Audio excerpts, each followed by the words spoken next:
हे कृष्ण करुणा सिंधो दीनबंधो जगतपते गोपेश गोपिका कांत राधा कांत नमस्तुते। श्रीमद् भगवद गीता का ये अध्याय 10 है और श्लोक संख्या 21 का भी हम पाठ करेंगे। यहाँ पर भगवान अपने ऐश्वर्य के बारे में अर्जुन को और ज़्यादा से ज़्यादा बताना चाहते हैं। भगवान कहते हैं, आदित्यानाम अहम विष्णु ज्योतिषाम रविरंशुमान मरीचिर्मरुतामस्मि नक्षत्राणाम अहम शशि। आदित्यानाम अहम विष्णु ज्योतिषाम रविरंशुमान मरीचिर्मरुताम अस्मि नक्षत्राणाम अहम शशि। आदित्यानाम अहम विष्णु, मैं आदित्यों में विष्णु हूँ, प्रकाशों में मैं तेजस्वी सूर्य हूँ, मरुतों में मैं मरीचि हूँ, नक्षत्रों में मैं चंद्रमा हूँ।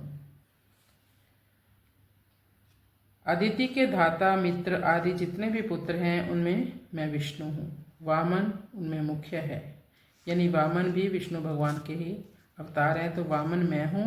भगवान ने ही वामन रूप में जब अवतार लिया था तो दैत्यों की संपत्ति को लेकर दान रूप से लिया था और उसे अदिति के पुत्रों यानी देवताओं को बांट दिया था। आदित्य सूर्य को भी कहते हैं। ज्योतिषाम रविरंशुमान, चंद्रमा, नक्षत्र, तारा, अग्नि आदि जितने भी प्रकाशमान चीजें हैं उनमें जो किरणें हैं प्रकाश देती हैं वो सब मेरी विभूति हैं। तो सूर्य को उन्होंने कहा कि इसमें मैं हूँ, ये मैं हूँ।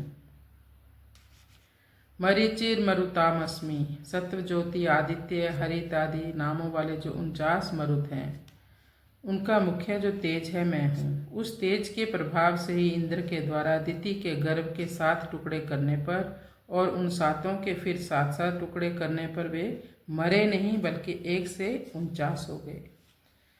वो फिर मैं ही हूँ। मरीचि भी मैं ही हूँ।